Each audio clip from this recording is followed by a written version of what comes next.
What's going on, everybody? Welcome to the video. I hope you're having a fantastic evening. Tonight I am here with the 2025 Toyota Prius plug-in hybrid, and this is the fully loaded XSE Premium. In this video, we're going to be taking a close look at all the different lighting elements on the exterior as well as the interior, and just getting an overall sense of what this Prius looks like at night. But before we get into it, a huge thank you to Toyota for sending me this Prius for this review. So the first question I want to answer tonight is what happens when you approach the vehicle? So right now I have the Prius locked, I have the key fob in my pocket, so let's approach and see what happens.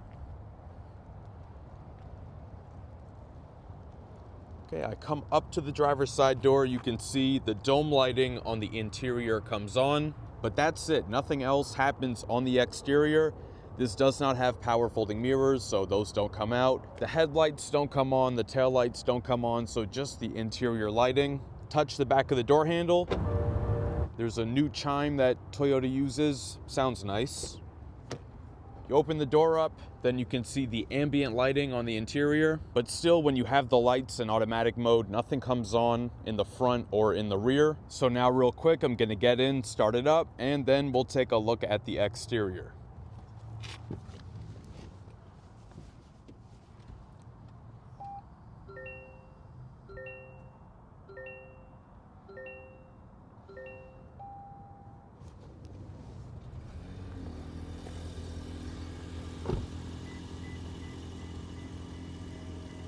So something to note first, this is the Toyota Prius plug-in. Prior to 2025, the plug-in version of the Prius used to be called the Prius Prime. So yeah, they did a name change for 2025, but here's the weird thing. The key fob still says Prius Prime on it, so they didn't change that. Talk about sending mixed signals. Anyway, let's take a look here at the front end. First, let's start here with the headlights. So at the top, we have a really bright white LED running light, also doubles as the turn signal. Dropping down underneath, we have a really bright projector beam LED.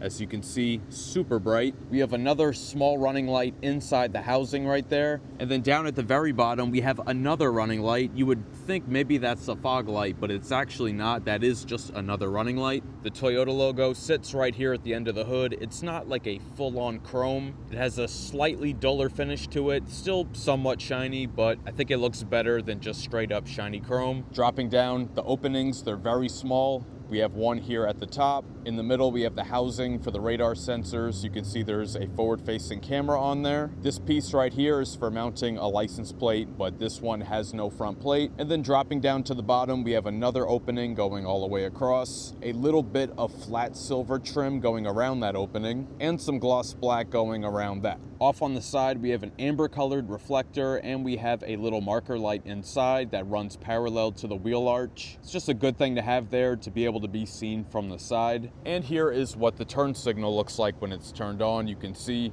very bright. So the Prius was redesigned for the 2023 model year, and when they did redesign it, boy was it crazy. Because up until then, the Toyota Prius had pretty much been a laughing stock of the car industry. And it was like the poster child of hybrid vehicles, and was part of the reason why hybrids had such a bad reputation. Up until this generation, the Prius has always been quite ugly, to be 100% honest. But when the 2023 Prius came out, they actually made it desirable and, dare I say, even cool looking, especially with the new shape, particularly up here in the front. You can see the way that the windshield slopes downward straight into the hood, almost like one continuous line. And that shape looks very reminiscent of a Lamborghini. So the Prius pretty much had a glow up that no one saw coming. It looks bold, it looks distinctive. The old one also had a reputation for being slow. They made it quicker as well to match the new look. So Toyota took a lot of steps to make it much more desirable. But now let's take a look at the rest of the side profile. You can see we have gloss black here on the B-pillar. And now here's the thing with the roof.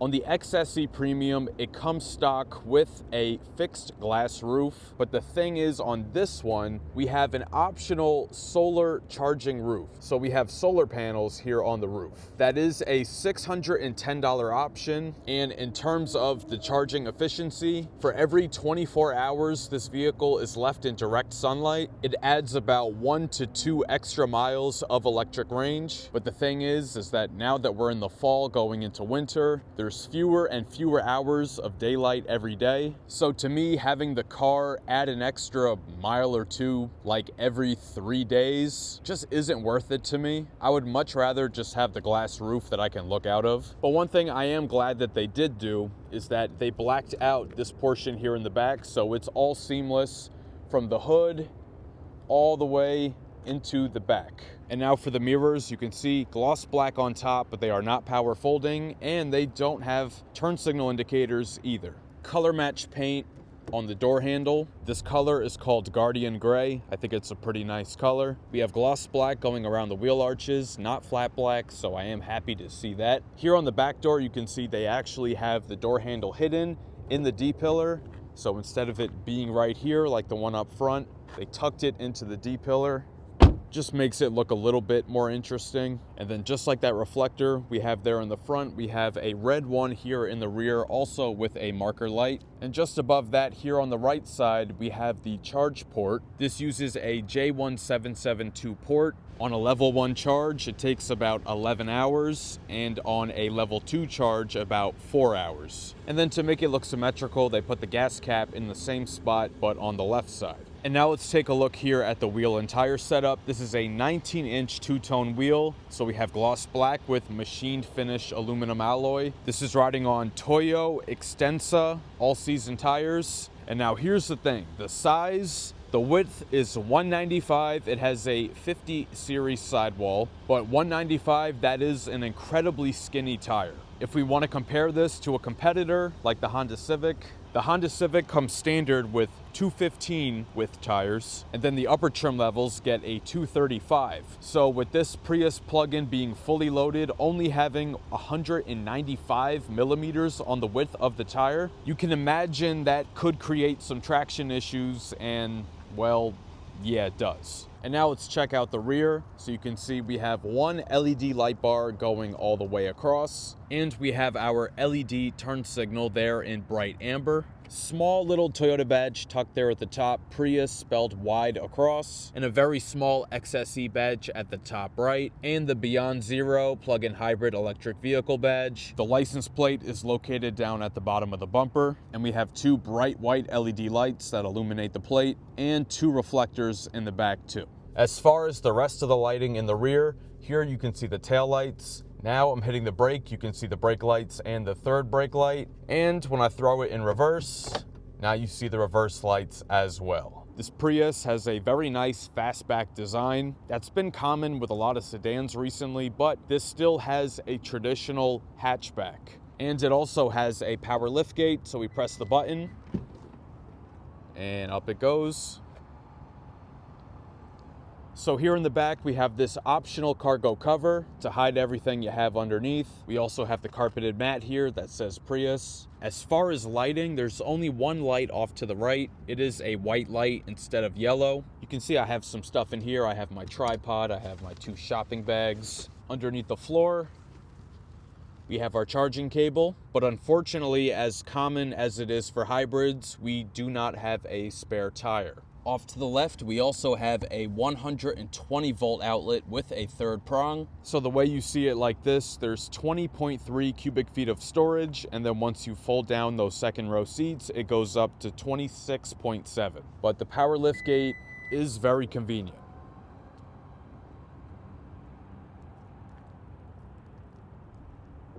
Now I have the car turned back off, so now we're gonna get in, start it up, and take a look at the interior.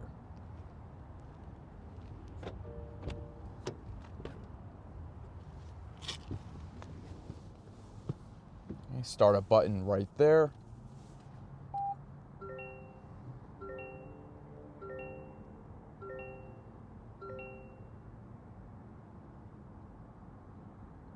So while I still have the door open, let me show the dome lighting. So if we look up here at the top, the dome lights look really cool. Instead of just having two traditional bulbs, they kind of put it in this housing with all these cool little designs on it and this really bright ring on the outside. I think this is among the cooler looking dome lighting I've seen. So we have the one up here in front, that's quite bright. But then we have more traditional lighting in the back, but we'll take a closer look at that once we go in the back. So now when I close the door, you can see the thing that sticks out the most is this red interior ambient lighting. So we have it here on the dash, and then just a little tiny piece of it to the left of the steering wheel. As far as colored ambient lighting, that's it, and it's only red. You can't go in and change the color. Not really sure why, but that's the way it is. And then if we look down in the footwell, we have lighting in the footwell, but it's just white lighting. So we have that on both sides. Next, I want to go over all the backlighting on the different buttons. So we'll start here with the steering wheel. So here on the left side, this works the digital gauge display up above, the arrows and the OK button. We have a back button, a phone button, the volume switch, and voice command switch. On the right side, we have the buttons for the adaptive cruise control and lane keep assist. We have fast forward rewind for the audio and mode. The buttons here on the left side of the wheel, we have the button for the automatic high beams, the windshield de-icer, the heated steering wheel, just one stage. And then below that, we have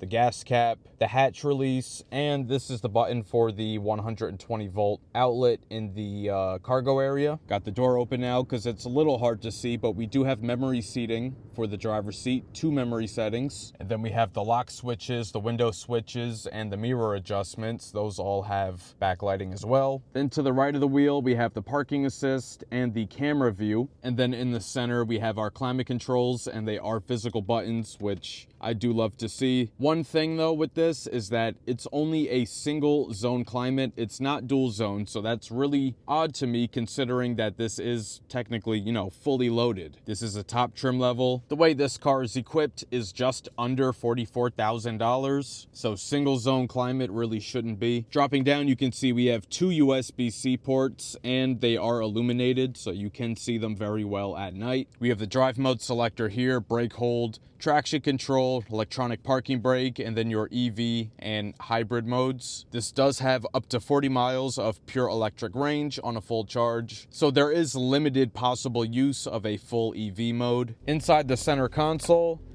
we don't have any dedicated lighting, but you can see we have 2 more USB-C ports and they are illuminated, so that kind of acts as a little bit of lighting inside there. And then inside the glove box, we have a pretty bright light in there. It's a pretty decent sized glove box too, and it is damped.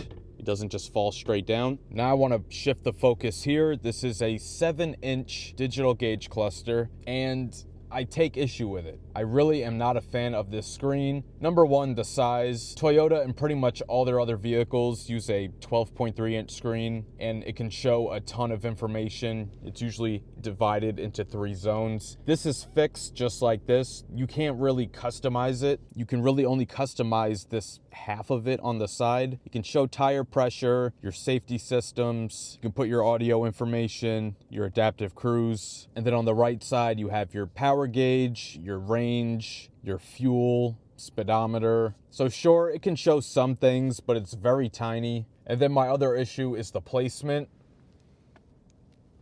Okay, like right here, I'm holding the camera at eye level. As you can see, it is completely blocked by the top of the steering wheel. The placement of the screen is like in a very awkward in-between spot between where a typical gauge display would be and then a head-up display. So as you can see, we don't have a head-up display, and that's basically because this display occupies the space where a head-up display would be, or like just below it. It's like right in the middle between where you would have a head-up display and a regular display. But yeah, overall, I'm just really not a fan of it. But luckily, the 12.3 inch infotainment screen works great. It is similar to a lot of the other models. It's got wireless Apple CarPlay, Android Auto. It's got Toyota's current infotainment software with all the shortcut icons on the left side, as opposed to having a traditional home screen. It also has a cloud-based navigation system. In settings, if you go into solar, it can show you how that solar panel on the roof has been charging and adding range to the car. So here it says for all time, 230.4 miles of range have been generated by the solar panel on the roof.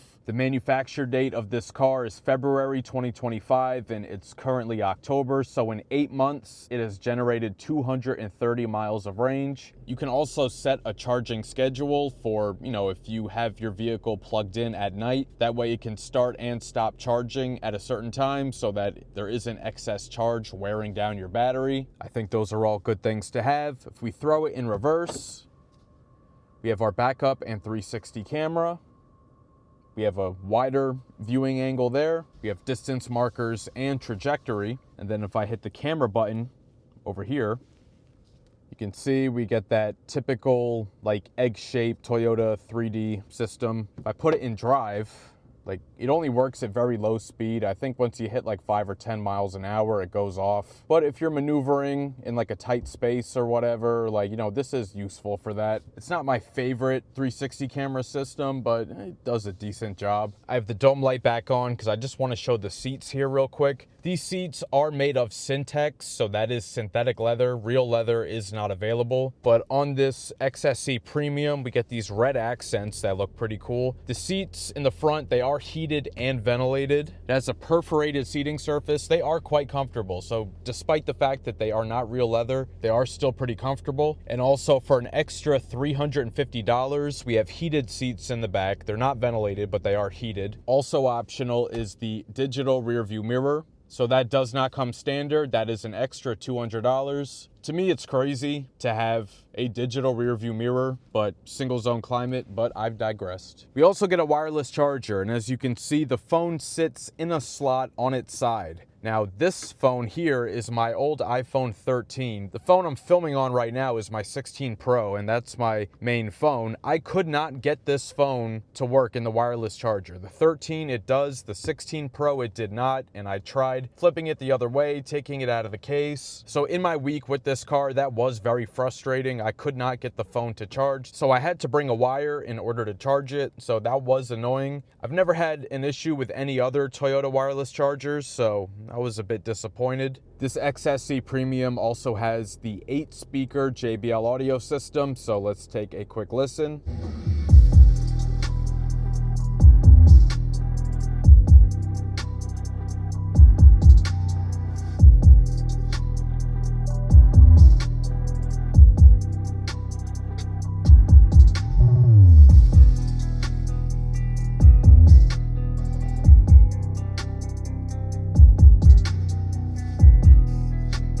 All right, now we're gonna head into the back seat and see what's going on there.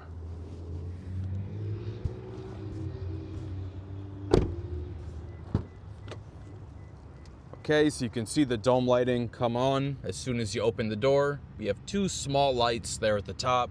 All right, so now I'm in the back seat, driver's seat adjusted for myself at 6 feet tall. I have about 2 inches of legroom to spare, so not super roomy. Down in the center, you can see we have the switches for the heated seats in the back. It is just 1 stage for each. We have 2 more USB-C ports down at the bottom, so that's a total of 6 for the car. And then we have another outlet to the right. That is a 120 volt outlet. Kind of hard to see here, but it only has 2 prongs. It does not have the third. As far as seat pockets, we only have 1 on the right side. We don't have 1 on the left. And then inside the center armrest, we fold that down. We got 2 cup holders and pretty soft, pretty comfortable. Now, unfortunately, the one letdown of that really cool shape on the exterior is that the headroom here in the second row isn't very spacious. I'm 6 feet tall and my head does just brush the top of the ceiling. So if you're somebody that's going to be regularly transporting taller passengers, maybe something to keep in mind. So that's going to wrap up this night review of the 2025 Toyota Prius plug-in XSE Premium. Please let me know your thoughts on this Prius down in the comments. If you enjoyed this video, Please share with a friend and subscribe. It'll really help the channel grow. Hit the notification bell so you don't miss any new videos, and be sure to follow @OpticalAutomotive on TikTok and Instagram, and check out the page on Facebook. Thank you so much for watching, and I'll catch you guys later.